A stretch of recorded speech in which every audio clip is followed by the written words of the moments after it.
Hello mga kabibig! Welcome back sa ating bagong YouTube channel. Ito ang pinakamaingay na YouTuber sa balat ng YouTube. Ako si Kabibig, maglabak-labak at with evidence. Grabe naman. Sino bang politikong ito na nakuhanan ng video na kung saan ay pumunta si Pangulong Bongbong Marcos sa Bicol at sinasabi ng politikong ito na magpasalamat kayo, pinuntahan kayo ni Pangulong Bongbong Marcos, binisita kayo ni Pangulong Bongbong Marcos. Wow! Sa kasagsagan ng sinalanta ng bagyo, binaha, namatayan, walang pagkain, tapos ganyan ka magsalita itong politikong ito? Hindi ba siya nahiya na ang sinabihan niya ay mga botante na bumoto sa kanila para maluklok kung anong klaseng politiko at kung anong klaseng posisyon nila sa gobyerno? Tapos sasabihan mo ang mga tao, "Uy, magpasalamat kayo. Pasalamat kayo kay BBM, nabisita kayo dito." Uy, grabe naman ang politikong ito. Hindi siya nahiya. Parang ako ang nahiya, no? Parang kung ako yung taon doon, tanong ko, dapat ba talaga akong magpasalamat na binisita ako ng Pangulo, na humupa na ang baha, wala ng baha. Ngayon lang siya nagpakita. Yung panahon na binabaha kami, nangangailangan kami ng rescuers, wala siya, hindi man lang siya nagpapakaramdam, 'di ba? Ay nako, o eto ha, eto ang video na papanoorin natin. Hindi ko alam kung ma-shock ba kayo or hindi, pero ako, shocking revelation na ganitong klaseng politiko meron tayo ngayon. O eto ha, ganyan kabibig ha, palakihan ko. Excuse me po, excuse me po. Salamatan yung Pangulo, pinisita kayo. Wow.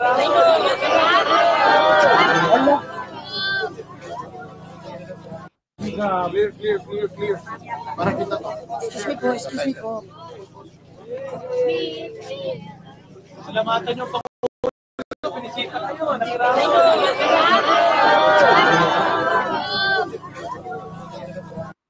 Clear.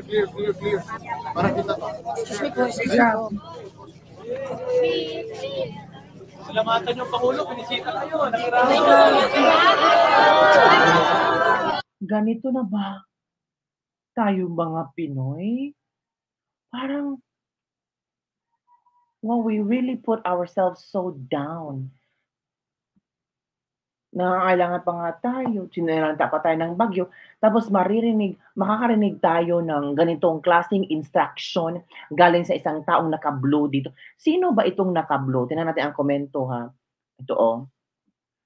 Ito oh. Bakit kailangan pang magpasalamat ng taong bayan? Para saan?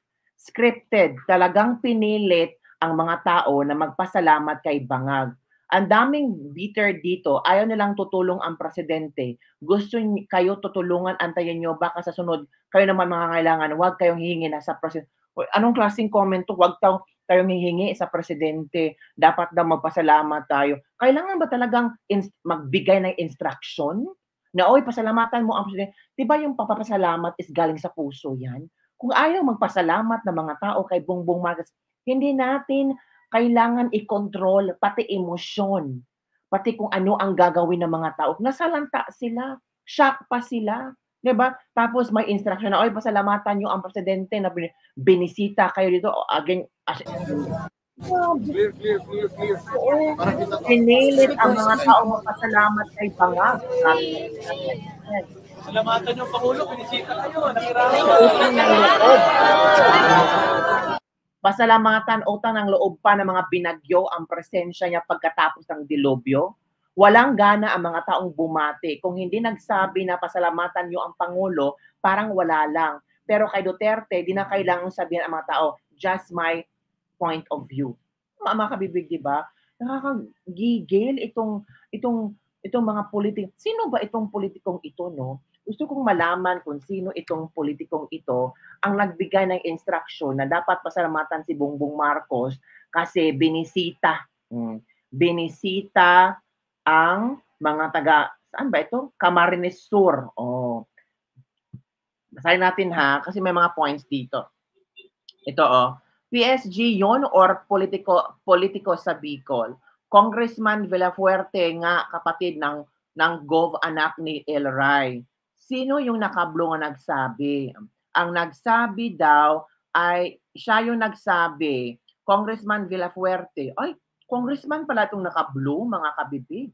Hala ka, congressman pala ang nagsabi na pasalamatan si Bongbong Marcos na binisita ang mga Kamsur.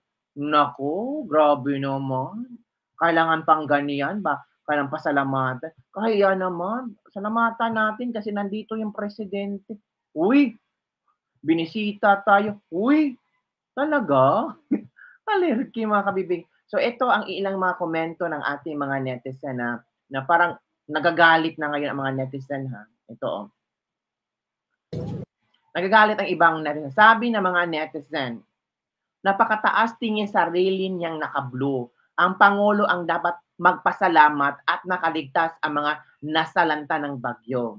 Si Elray Villafuerte, ito pa, I'm really, really sad that politicians treat people like this. The power belongs to us. Their sweldo comes from us. Everything they're empowered to do, they do because we give them the power to. Bakit ganon? Bakit parang kinokontrol nila kung ano ang gagawin at kung ano ang sasabihin ng mga tao? Kung kabibig, no? Nakakapanlulo, nakakapanghinayang ba na ganitong klase ang mga politiko nga natin ngayon. Obligasyon ba yan ng taong magpasalamat sa presidente?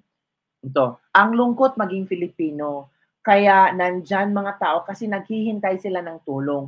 Pero talaga bang kailangan unahin muna ang pasasalamat?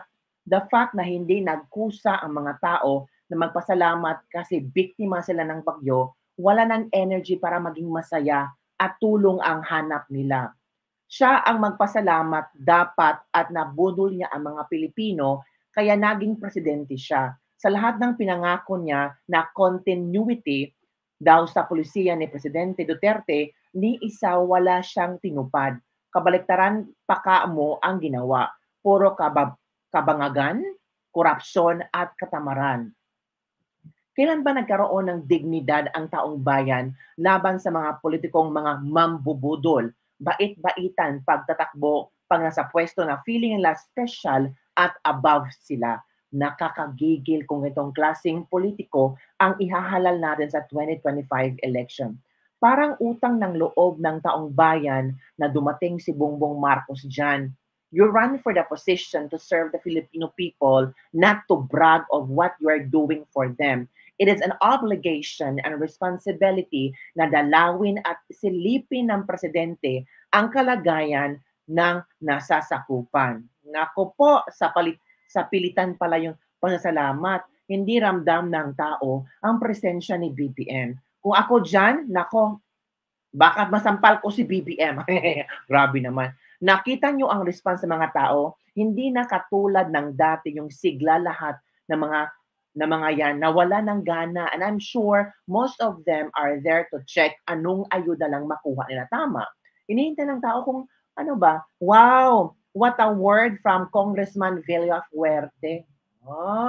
Si Congressman pala to. Ang kapal ng mukha ng lalaking naka-blue na nagsabing pasalamatan ang Pangulo. Wala ngang agarang aksyong na ginawa si BBM. Kung kailan nangyari na saka palang magpulong kung ano ang gagawin. Tapos sabi pa, hintayin humupa ang baha bago mag-rescue at mahirap na. Wala nang magagawa. At nagtanong pang anong gagawin natin, sabay kamot sa ulo at buntong hininga. Sinabi pa ng may budgeting issue. Paano na mga tao na apektado ng baha na kailangan ng ayuda? Ay nako, di dapat pasalamatan. Putya, pasalamatan. If you want greatness, serve others without expecting something in return. Tama naman kabibig, di ba? Nakakapanghinayang lang na itong klaseng mga politiko meron tayo ngayon.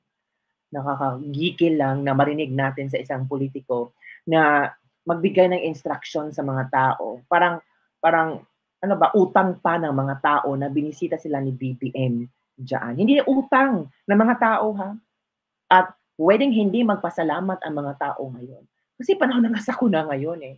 Kailan pa bang isipin ang magpasalamat? ang isipin ay paano sila makakapaligtas, makabalik sa maayos na buhay, at makapagsimula sa kung ano ang dapat nilang gawin. Hindi yung unahin pa ang pasalamat ni BBM. Wow, grabe naman. Di ba nakakatawa, nakakagigil na talaga mga kabibig. So, ano ang iyong reaction tungkol sa video na ito na kalat at pinag-uusapan na tama lang ba ang ginawa ng itong, Congressman Villafuerte ba ito?